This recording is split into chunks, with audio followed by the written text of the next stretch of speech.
Mike Heika, DallasStars.com, joining us now here on The Fan. And a good evening, sir. How you doing over there? I'm doing great. How are you guys? We're doing awesome. 3 hours here until the puck drops. What do they need to do in this one? And do you think this matchup will be different against the Oilers? How so? I think to start at the back there, I think it's going to be very different. Both teams have changed a lot. I think the Oilers, Jake Ottinger said yesterday, they're much better at getting to the net. So they've been known as a high-flying kind of circus act with McDavid and Draisaitl, but they've also added some muscle to get to the front of the net and to score in that area. So I think they're different. Then if you flip the page, the Stars defensively, I think, are much different when they've added guys like Bischel and Cody Ceci, who actually played for the Oilers last year. So those two things I think are different. And what they need to do is, Pete said it this morning, I know it's very simple, but they need to score on the power play. They went 0 for 14 last year. Stuart Skinner took a lot of confidence out of that, the Oilers goalie. And in my opinion, what they need to do is get in there and score some goals and get their own confidence back up and then eat away at Skinner's confidence. Were you able to take anything from pregame, Mike, or are we still looking at the 11-7? Do we go back to 12-6? And if they do, which defenseman do you think ends up being the odd man out? It's interesting. Yesterday, the way they ran practice made it look like they're going to 12-6 and that Lyubushkin would be the guy who would be out and that Oscar Beck would come back in and center the fourth line. But the way Pete has talked in the last few days, it kind of sounds like they might go back to 11-7. One, because he still would like to have a safety net for Miro. And two, I think he really wants to use Rantanen on every line if he can.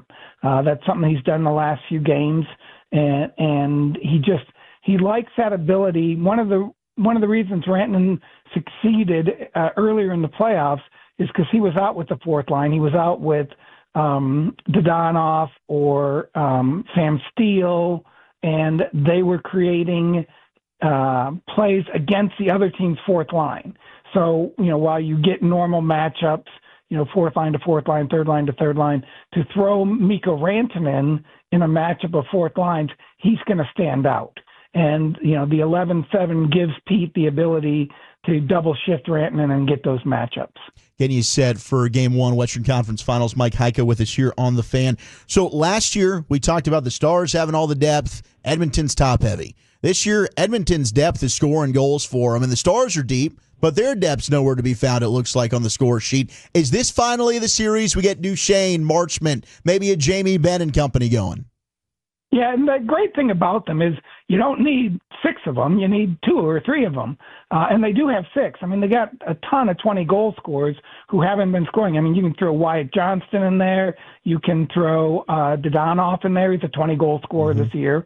So like I said, they've got 5 or 6 guys who could pop, and all you really need is 1 or 2 of them to do it. And again, it could be 1 or 2 in one game, could be 1 or 2 in another game. It should be something that they get. The other interesting variable in all of this is that Jason Robertson is the team's leading goal scorer. He missed the first round because of a lower body injury. He kind of got back up to speed in the second round, and the wonder is, can he be that 30-goal guy even for a couple of games in this series? He was confident. He talked this morning and said he was confident that he's getting closer to what he is. And what's interesting is he had off-season foot surgery, and so for the first month and a half, 2 months of the season, he was really pretty quiet. And then once he hit his stride around December, January, he was one of the top 5 or 6 scorers in the league. So he has that potential. And again, it's did that first round get him to a place where he can be that guy again? Hey, Mike, okay, well, talk about him as a player. How would you describe him as a player? Because I was always like, when I watch him play, I always think of a guy that's around the net, right place, right time guy, rebound, and it's on the tape, and now it's a shot or it's in the goal. I mean, how would you describe him as a player, and how could he help you in this series that way? He's smart and he's unique. he's smart in that he studies these things, video, goalies, how he's shooting, where his teammates are. All that stuff is processed in his brain. Mm-hmm. And then the second part is he just shoots from different weird places. Right. And that's what makes him unique. And that's why I think it makes him hard to defend. Like, you'll watch him. He doesn't have a hard shot particularly. He doesn't have he's not a fast skater, obviously. And so what he has is that surprise factor. He has a great release. Right. And so you'll watch him and you watch the goalie, and the goalie will look like, how'd that get past me? Yeah. And you're like, okay, well, that, it happens every now and then. But you watch these goalies, and it happens 20 times in a year where they're all like, how'd that get past me? But he knows where the goalie is. He knows where the holes are. I always compared him to like a pitcher that, paints the corners of the plate. Mm-hmm. He knows where the holes are in the goal. He studies it. And so then he's aiming for those areas, and yet he can fire just out of nowhere and find where those areas are. So he's an incredibly unique player, because if you just look at him and say, he is pretty tall. He's tall and rangy, so that's helpful. But he's not a great skater. He's not a hard shooter. He doesn't have the quote-unquote physical skills that other scorers have, but I think he has some mental skills that help him a lot. I love watching those guys play. It's Mike Heika at DallasStars.com with us. How's this coaching matchup, going in, DeBoer and Knoblauch? I think it's been really fun. I think DeBoer was frustrated last year just because the power play had been so successful. They kind of earned what they needed, and then they didn't cash in. And then Knoblauch has done an incredible job of taking that organization and injecting defense, basically in a year and a half or 2 years. And they are so much better defensively than they were 2 or 3 years ago. And that makes them obviously a contender. If you can, it's the old line from Happy Gilmore, Happy's learned how to putt, where it's like, oh, look, the Oilers are playing defense, and they play good team defense. Their forwards play defense.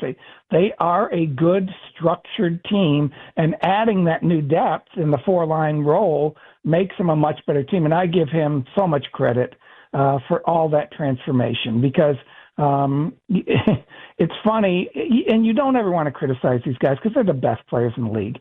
But you look at McKinnon, and when the Stars play Colorado, he just feels like he has to win the game by himself. Makar can do that as well. And I think McDavid and Draisaitl had that in their DNA.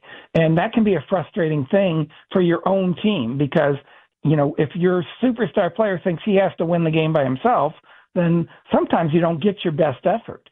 And they've done a great job of showing McDavid and Draisaitl that they have other players, and that you don't have to go, play risky hockey, what I used to call Edmonton Oilers hockey, to win a game. And it makes all the difference in the world, because now you're more in control. You're not taking those chances, and you're not opening yourself up to the other team.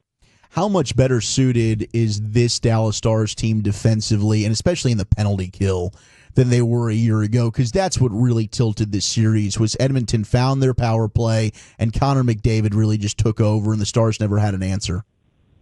Yeah, I think the penalty kill in particular is really good. I think a lot of different areas on the Stars are better. Like I said, on defense, adding a Cody Ceci, adding Liam Bichel, that makes you more physical, and then also helps you defensively. Ceci is playing second most minutes to Esa Lindell, and Esa Lindell's tops in the league in penalty kill minutes. So adding a guy like Ceci has helped in that regard. And then the other thing is and it's interesting to watch, because you got to give Elaine Nasreddine a ton of credit, because they lost Tanev. He didn't come back. He didn't resign. And then they lost Radek Faksa. They lost Delandria. There's just different guys who've kind of gone, and done other things, or gone to other places, and they were some of their best penalty killers. And then boom, you throw in a guy like Oscar Beck, or you throw in Blackwell, or whoever you throw in, they seem to be really good at running the system. And Sam Steele has stepped up. Obviously, I think he's had just a fantastic playoff, and it's been really good. But again, they really have good defensive elements throughout the lineup. And it's interesting because yesterday at practice, Pete just juggled everything other than the top line. And it'll be, if they do go with 12-6, it'll be interesting to see. I think he's going to have a defensive element on every line, just so that if you get caught out there against Draisaitl, if you get caught out there against McDavid, you have that defensive element. So it'll be interesting to see how he rolls out tonight. You've been covering this team a long time. How have you taken in the AAC, the way the Stars fans have been throughout these postseason runs now, 3 straight years in the Western Conference Final? But have you noticed a difference maybe in juice this year compared to others? I think, honest and truly, I think they've had great juice for several years. The interesting thing about this year is they're winning at home. Last year they were losing at home, and so that does reduce your juice greatly. But I think, what are they, 6-1, 7-1 at AAC so far? So that makes all the difference in the world. And then it is cyclical. I mean, you do feel, I believe in momentum.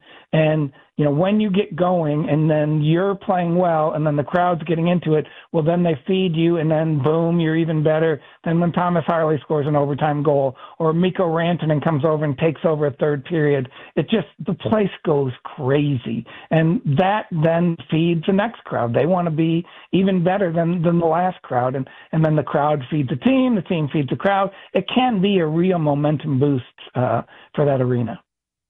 Mike Heika, DallasStars.com. Here's a strategy question for you. Did the Kings and Knights focus too much on stopping McDavid and Draisaitl and opened up the role players to get going too much? I don't know if you can ever focus too much on that. I will say that what Pete DeBoer does is roll, he doesn't really match as much. He matches defensive players against their offensive players, which means I think Miro Haskins going to be out there a lot against McDavid. So there's that, that's how the Stars will attack it. Like I said, they really like to roll 4 lines. I'm not exactly sure what the other guys did. I didn't watch the series close enough. But I just think the history of what Pete does is he wants every line playing, whatever, at least 10 minutes, sometimes 12, 13. And so I think that can help in not focusing too much. And then the other thing is the Oilers have split those 2 up. So you can't just load up against one line. You really do have to kind of be aware. And the other thing that's interesting is the Stars faced a team like this in Colorado. Yeah. So they kind of know that, you have to stop those top guys, but you also have to worry about the second, third, fourth line players. And they did a good job against Colorado in that way. Are you looking forward to Happy Gilmore too? I'm a little curious about that just because a lot of these things, they kind of just go too far over the top. Mm-hmm. Happy Gilmore one was kind of perfect. It was. And it was, I think it overlooked as a hockey movie, Mike. I mean, clearly it's a golf movie, but also a hockey flick. Yes, indeed.